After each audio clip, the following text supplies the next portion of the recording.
Bismillahirrahmanirrahim. Assalamualaikum warahmatullahi wabarakatuh. Terima kasih atas kehadirannya. Saya koreksi Bung Andrianto ya. Jadi ini tempat ini bukan tempat yang kita pilih karena soal keamanan, tapi ini tempat kita pilih karena Ferry menyediakan tempat ini secara gratis. Ya. Nah, maksud saya gini, kalau besok teman-teman mau di PGK di tempat bursa boleh, ya, kalau bursa menyediakan, atau di kami di tempat Adi Masardi boleh, ya kan? Udah boleh. Saya udah bilang Pak Gatot Nurmantio kemarin, saya bilang Pak Gatot di depan Adi jangan takut-takut, nih 2 tahun lagi. Saya udah bilang kemarin sama Ubed, lu kalau di penjara sama Jokowi paling lama 2 tahun. Karena kalau Jokowi jatuh, lu pasti dibebasin sama rejim baru. Nggak ada Jokowi diperpanjang rumusnya.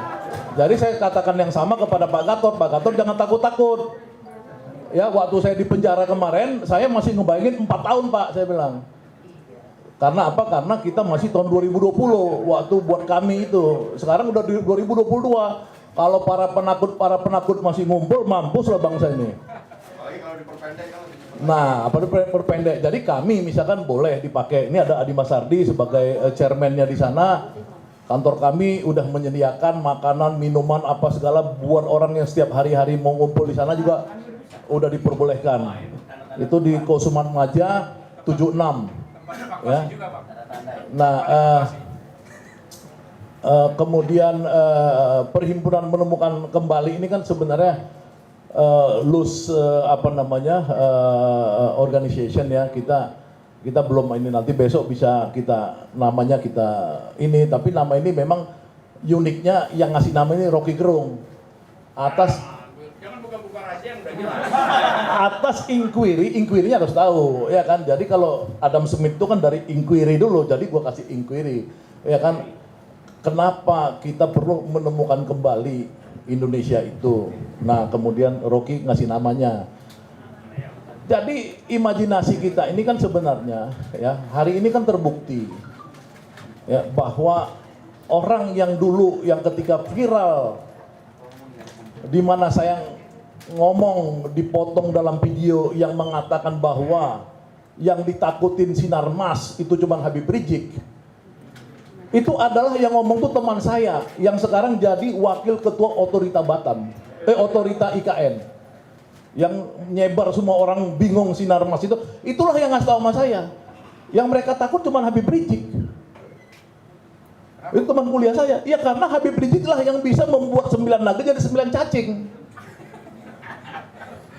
Makanya kalau saya punya kemampuan untuk melakukan usul referendum, nih saya pribadi, saya ingin referendum ada tahun ini, saya pengen ngusung 2 nama untuk men-challenge Jokowi. Ya kan, pasangan Habib Rizik dengan Rocky Gerung.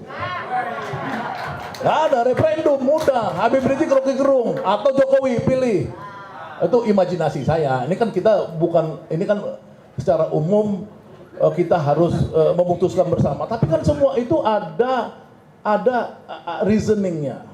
Ya, saya bicara sama Ferry sebagai tokoh Serikat Islam. Serikat Islam ini yang pertama sekali bicara tentang Indonesia.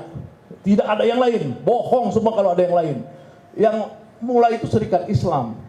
Ya, bahwa kemudian dia berkembang Serikat Hijau, Serikat Merah tadi kata Rocky Gerung, itu perkembangan, dinamika, snaplit masuk dan lain-lain. Tapi di tempatnya Cokro Aminoto itulah semua orang berkumpul termasuk Soekarno, ya, menceritakan bagaimana Indonesia yang akan kita dirikan nanti.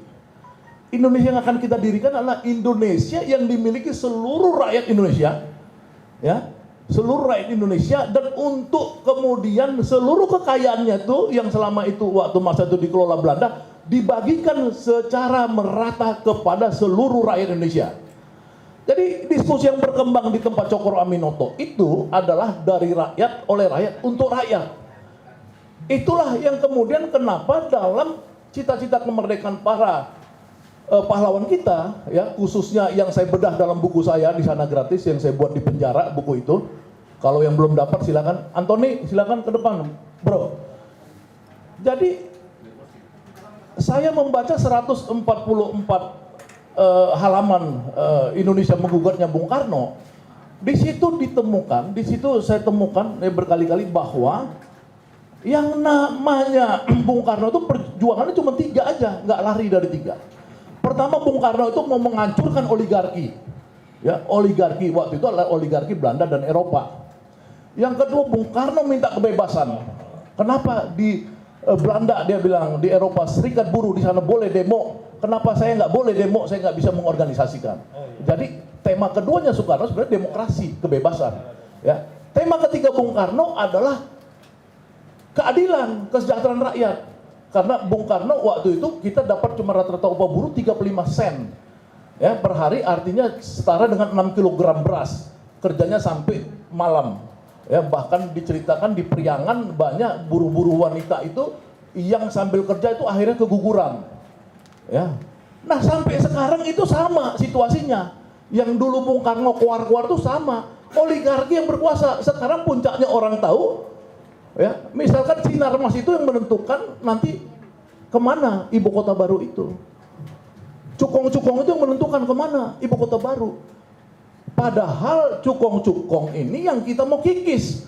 Yang pada 28 Oktober pertemuan kita dulu, ini cukong-cukong ini yang mau kita tertibkan.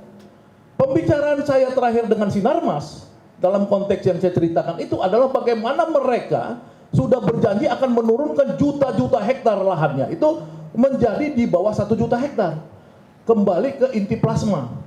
Pada saat saya ketemu dengan Bambang Harimurti, dia cerita juga bahwa Franky Wijaya, pemilik Sinarmas itu juga sudah meminta tolong si Bambang Harimurti untuk merestrukturisasi kepemilikan lahan Sinarmas menjadi di bawah 1 juta hektar. Ya, cuman waktu itu ada Mulyaman Hadad kesulitan karena udah mau pindah ketua OJK, jadi tidak bisa restrukturisasi tanpa mengikut sertakan bank. Jadi kebijakan itu mau dibuat. Jadi kata Bambang Harimurti kepada saya, Sinarmas sudah akan masuk kepada reformasi kepemilikan. Tapi setelah kita lihat beberapa saat ini, ya dari tahun 2018, 2017 isu itu 3 tahun, 5 tahun kemudian, malah saya lihat Sinarmas itu menjadi bagian dari negara, kekuasaan, pemerintahan, rejim, jadi duta besar, kemudian jadi wakil ketua EKN. Begitu juga konglo-konglo lain. Nah, ini kan oligarki ini makin lama makin membuat kita ini lebih ngeri daripada zaman penjajahan Belanda. Ini yang kita perjuangkan, bagaimana menertibkan mereka. Karena apa? Karena negara itu prinsipnya dibangun oleh seluruh kita rakyat Indonesia, dari kita untuk kita, dengan keadilan. Jadi tidak ada mereka bisa mendikte. Nah, fenomena ini yang kedua kita lihat, misalkan kemarin ada Menko Maritim Luhut Binsar Panjaitan dengan bangga menunjukkan bahwa dia adalah tokoh sentral dalam pembayaran pajak. Kita senang satu sisi bahwa dia membayar pajak dengan pajak progresif yang paling tinggi, kata Sri Mulyani 35%. Ya, pajak 35% kena dia bagian 35% pajaknya. Pertanyaan kita waktu dia belum jadi menteri, pajaknya berapa? Kan itu harus kita kan making question. Kalau pajak dia itu kecil sebelum jadi menteri, berarti dia kayanya setelah jadi menteri. Nah, kalau memang semua menteri-menteri ini adalah jalan untuk menjadi kaya, maka itu bukan negara yang kita mau. Negara yang kita mau adalah negara yang platonis, yang diatur, yang mengurus negara itu tidak boleh ikut bisnis. Jadi menemukan kembali Indonesia ini bukan hanya bagaimana Jokowi bisa lebih cepat, lebih baik, tapi juga bagaimana membuat konsep pengurus dan pengelola negara ke depan adalah orang-orang yang tidak boleh kekayaannya itu bertambah. Jadi kalau Rocky Gerung sama Habib Rizik jadi presiden dan wakil presiden, rumahnya Rocky Gerung tidak boleh lebih bagus dari yang di Sentul itu. Rumah udah paling bagus. Hah? Udah paling bagus, nggak bisa lagi kata Rocky. Cuma 4 kali 9 meter, tipe 37. Rumah udah paling bagus, jadi nggak mungkin lagi dibikin lebih bagus. Nah, jadi maksud saya itu semua orang yang berkuasa ke depan ya harus ada komitmen. Ya, ini Ferry hati-hati, Ferry juga bakal jadi pemimpin besar ke depan. Jangan sampai Ferry kekayaannya bertambah. Nggak bisa. Nanti kita curiga kooperasinya makin miskin berarti kalau dianya makin kaya. Nah, ini maksud saya kita kembalikan ke teori-teori yang benar dalam bernegara. Siapapun penguasa setelah Jokowi jatuh nanti, Kita harus minta komitmen bahwa tidak nambah rekening dia selama dia berkuasa. Dan anak-anak dia tidak boleh memiliki saham-saham ya seperti Kaisang sekarang. Siapa Kaisangnya? Apa? Kaisang Ben. Nggak ada lagi itu, nggak boleh. Selama dia berkuasa harus kembali dia itu menjauhkan diri dari bisnis. Supaya apa? Supaya tidak ada konflik of interest di antara orang-orang yang berkuasa itu. Nah itulah sebenarnya forum ini kita galang, sebenarnya forum ini forum silaturahmi. Karena kan kita udah saling kenal semua. Hanya memang kita harus berpikir dengan adanya usul saya ada Pokja. Ya, Pokja inilah nanti yang akan menghitung. Kalau memang keinginan Ferry tadi untuk people power dan revolusi itu dinilai penting, kita langsung mainkan, ya harus dimainkan. Ya kan? Nah, gitu. Cuman kan kita sama Ferry tetap harus minta pernyataan di atas materai bahwa dia bukan lagi anteknya Prabowo, kan itu. Kalau dia antek Prabowo kan gawat juga. Saya tanya sama Lius kemarin waktu saya makan steak. Ya, saya bilang, Pak Lius, lu cerita dulu sama gua, lu ketemu Prabowo tuh, lu cincai ya, lu bilang. Ya kan? Saya tanya langsung klarifikasi sama Lius. Enggak kan, dia bilang, gua dipanggil cuman memang Prabowo ngajak saya untuk masuk tim sesnya lagi, tim ses Prabowo. Nah, ini kan kayak gini-gini kita diantara kita kan harus nggak apa-apa. Cuman maksud saya kalau Ferry minta revolusi Prabowo ini people power, ini kan bahaya, ya kan ini.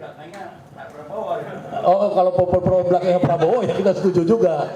Ya mudah-mudahan Prabowo mau mendukung kita untuk people power itu. Ya kan itu aja mungkin yang penting. Jadi kembali kepada diskusi hari ini, kita sharing, kita mudah-mudahan ada resolusi. Jadi tidak diskusi seperti inilah, ini kosong-kosong aja.